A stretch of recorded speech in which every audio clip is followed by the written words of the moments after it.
I'm Geoffrey Villadwen in the Kingdom of Sweden campaign from 1648, 30 Years of War, a kingdom's total conversion mod for medieval to total war by Fracta.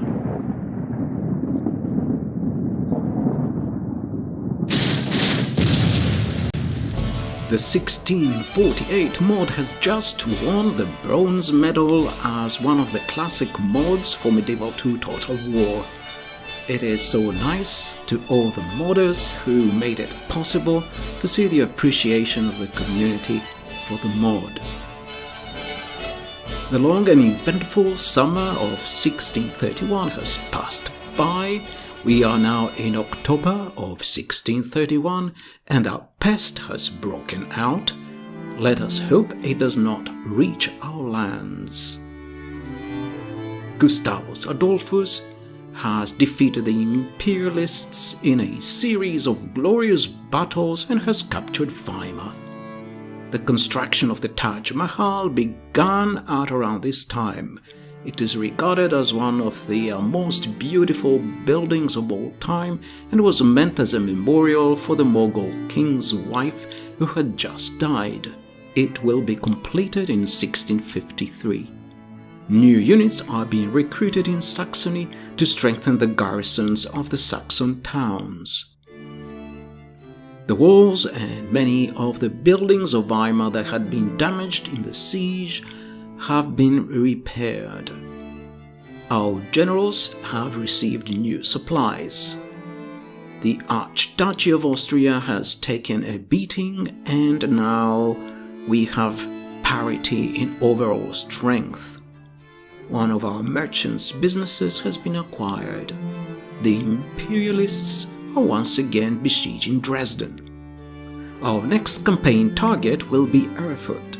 At around this time in actual history, as Robert Monro tells us, on the 17th of September, our first night's quarter was taken at Dorpe, 2 miles from Hull, where those of Erfurt, being so displeased at our coming as unwilling to entertain such guests, they being all Catholiques, Iesuits and Monkes, being mightily afraid, they did send their commissioners before them to treat with His Majesty. But His Majesty did give them their answers by Duke William of Wymar that they should quit the Catholic faction and give their oath of fidelity to His Majesty of Sweden. Robert Monro says that the King of Sweden, after listening to the response of the Erfurt commissioners and being convinced that they would not join the Swedish cause, he commanded the Duke of Weimar to ride as fast as he could with his men and enter Erfurt ahead of the Erfurt commissioners and take command of the city for the king. Duke William of Wymar had fought under Mansfeld, Georg Friedrich, the Margrave of Baden, and under Christian IV, the King of Denmark, during the Danish phase of the war. When King Gustavus Adolphus landed in Germany, the Duke's brother, Bernard of Weimar, joined him, and for a short time he was colonel of the King's Life Guard of Horse. He was to become the main Protestant leader in Germany at the end of the Swedish phase of the war.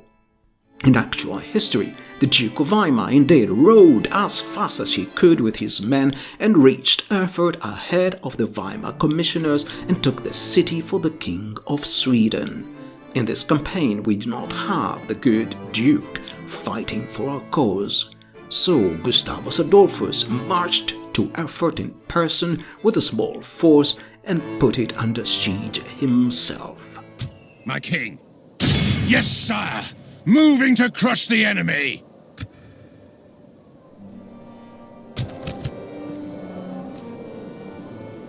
Our spy in Erleben reports that Erleben is safely in the hands of the Duke of Brunswick, who is our ally.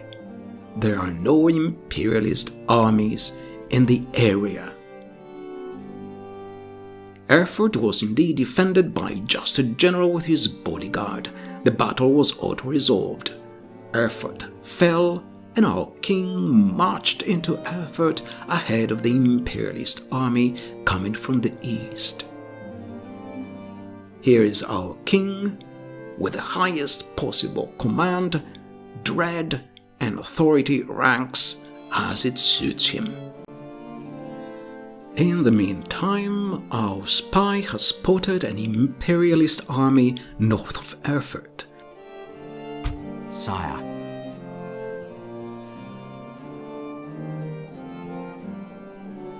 Approaching quietly. I will not waste words with the enemy.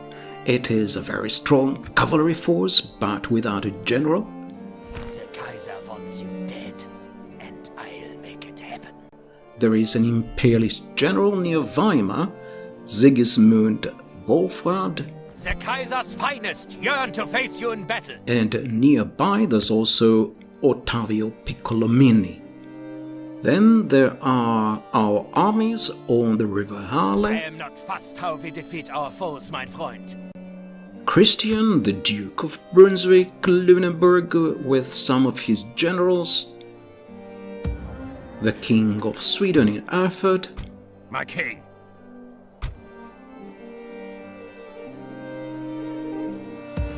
and Sverker von der Gates, who has arrived by boat and is now in Weimar. There is a strong imperialist army, what was left of the imperialist armies after last month's battles, south of Weimar and retreating westwards towards Erfurt. Aye, noble sire. The Scottish Brigade has crossed the Halle to meet the imperialists in battle. For the honour of Scotland, we march to battle. The imperialist army is commanded by Dietrich Chemnitz and consists of musketeers, dragoons, and some double-handers, but has neither cavalry nor pikes. May God bless the sons of Scotland! To battle!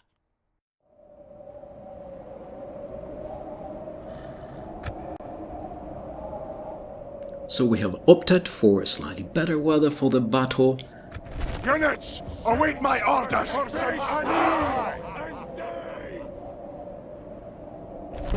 Here is our army deployed in the Swedish formation. It is the Scottish Brigade, of course. And our cavalry here has charged one of the enemy bodyguards.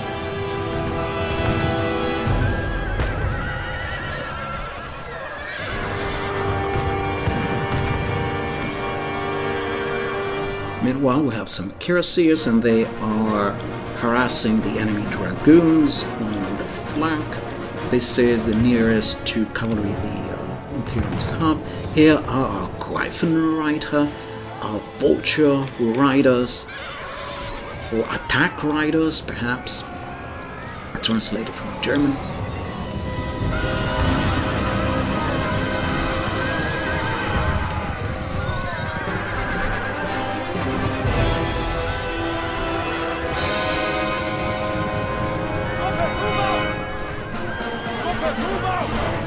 And here are again our cuirassiers. They are harassing the enemy dragoons. The enemy dragoons are skirmishing away, and eventually they break.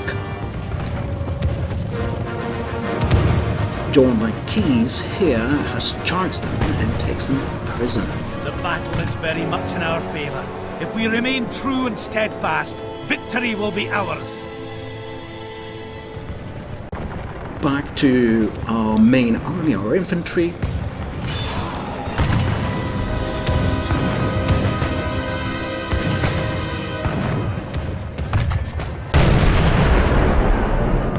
We fired some grape shot at our enemy, and here are those Irish swordsmen, the Myntir, Our men are winning the battle. If we continue like this, we will smash the enemy. who look a bit like Highlanders, but they're given an Irish name.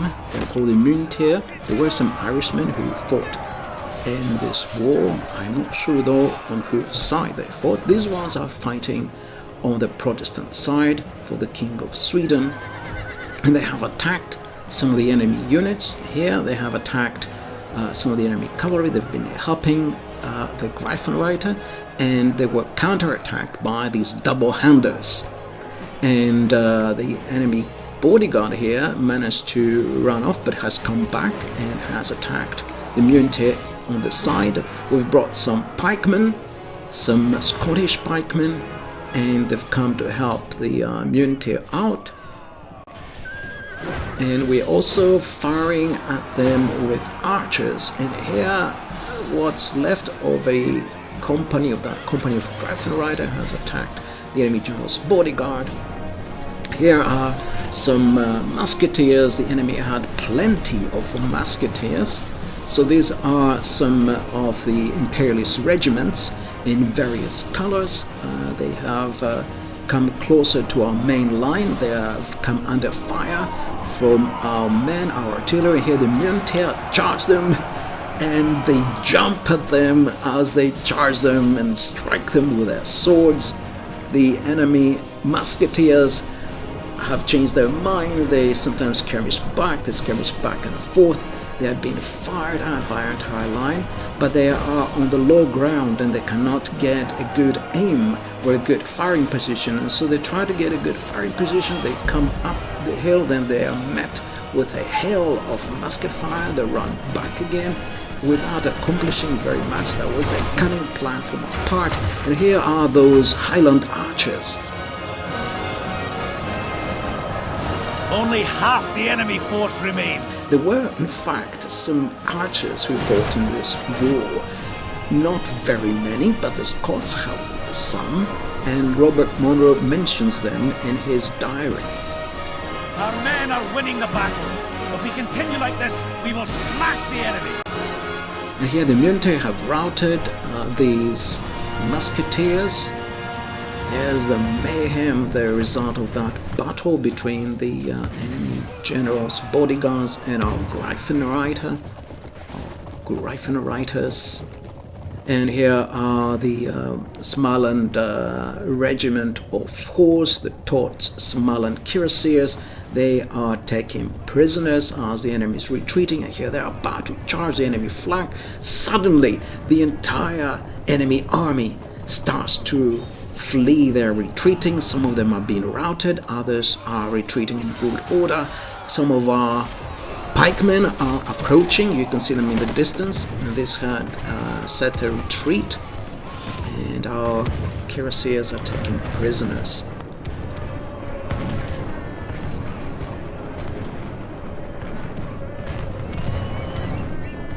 So our enemy has been put to flight.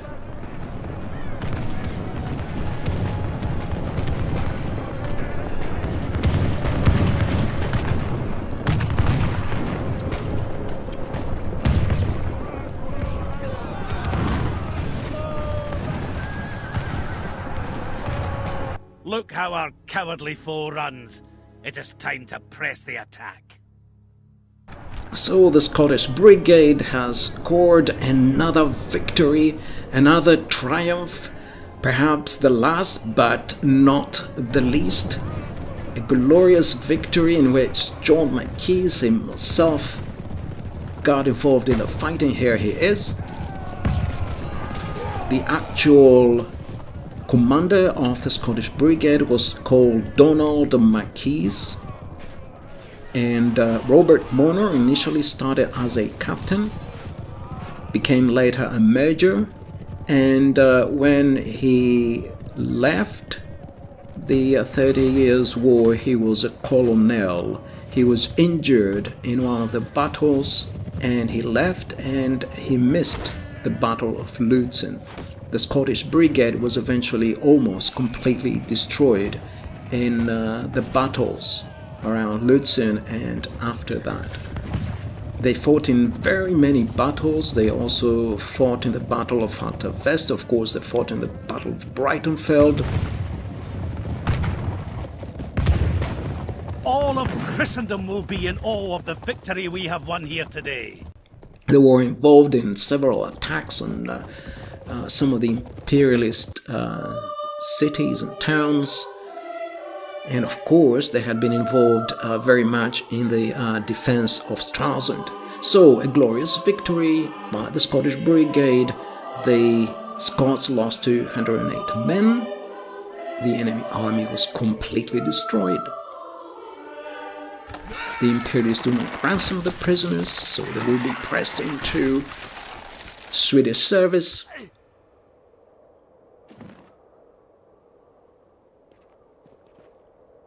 The enemy general retreats. Glory and honor to the Highlands! And so the Scots have achieved another great victory. Here's the financial overview. We are making about 60,000 gold per turn. Here are the Transylvanians still fighting in Bohemia. And they accept our offers to attack the Imperialists and subsidize our war effort once again. Thank you for watching.